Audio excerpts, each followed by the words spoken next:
Hey guys, good morning! Ganito yung sitwasyon namin sa bahay. 5 ng madaling araw. 5 AM. Diba? Para akong may baby.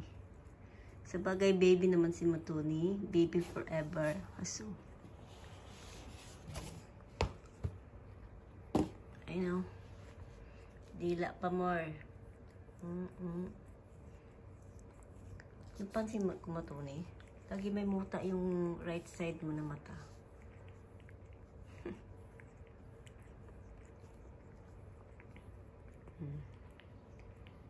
Huwag ka magbuka ka ha. Makita yan ni Daddy, mapagalitan tayo.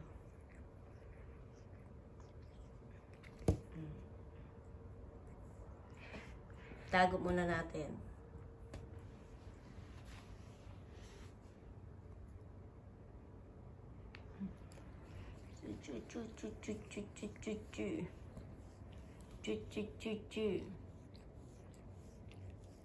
Sige niya kabalik-balik sa pintuan. Gusto niya lumabas.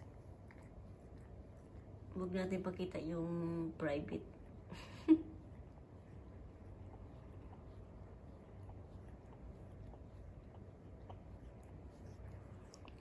Hello. Malubat na pala ako. Tulog yan sa... Ay, nakita saglit. Sorry naman. Ay, sus. Kita. Ay. Continue doon. Ito yung favorite ni Matuni, tulugan dito na area. Minsan doon din siya sa dulo.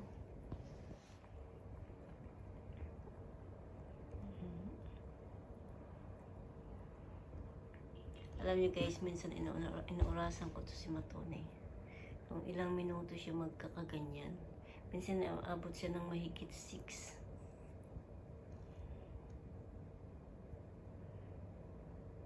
Sige niyang nakakalik.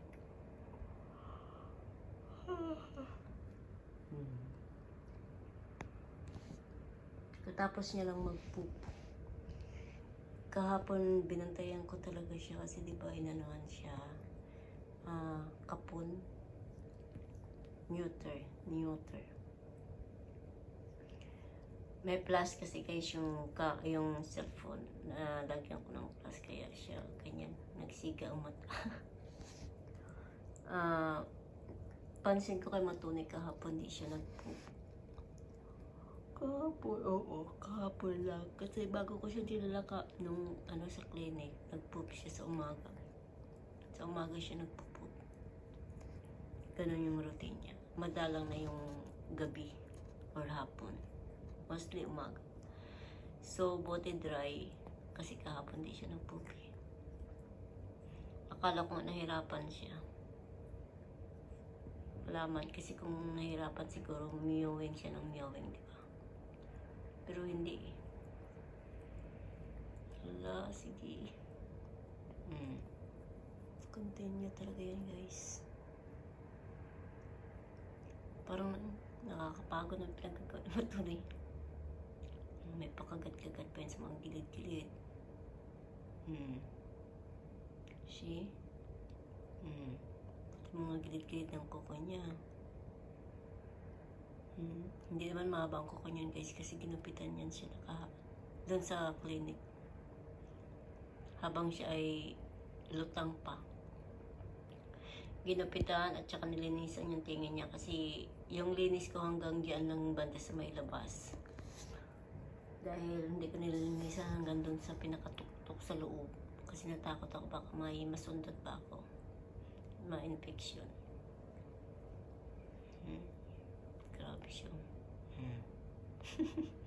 Ano? Pagod na? Diba? Ganyan siya.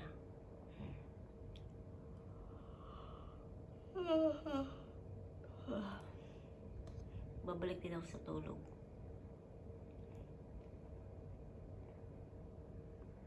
Non-stop man siguro sanay lang si Matuni na lumabas.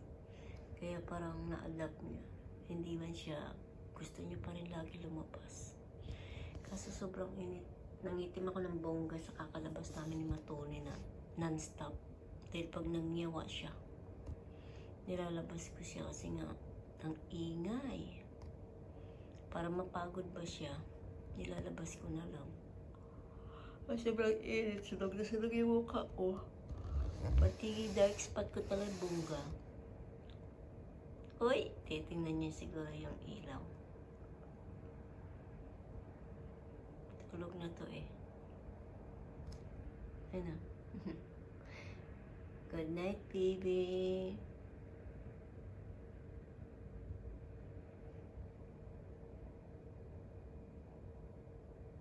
Papunta pa ako sa higaan ko. Aga pa ito na bintana sa matuni. Inagahan niya mamintana.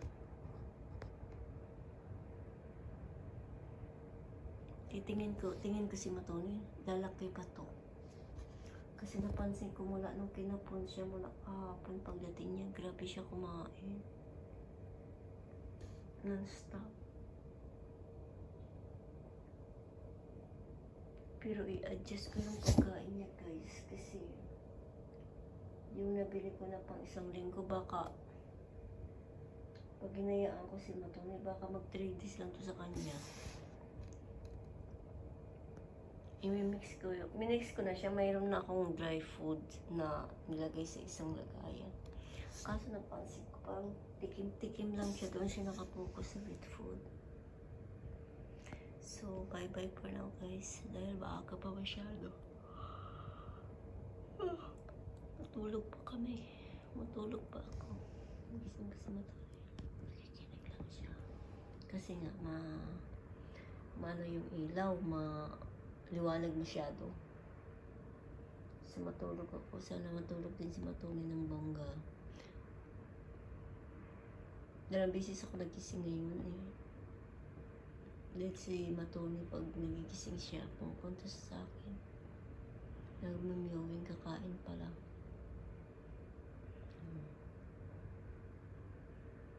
Bye guys. Good morning guys. Bye bye Matoni. Say bye-bye to them. Wala na, knock-out na siya. Gising pa to. Bye-bye guys.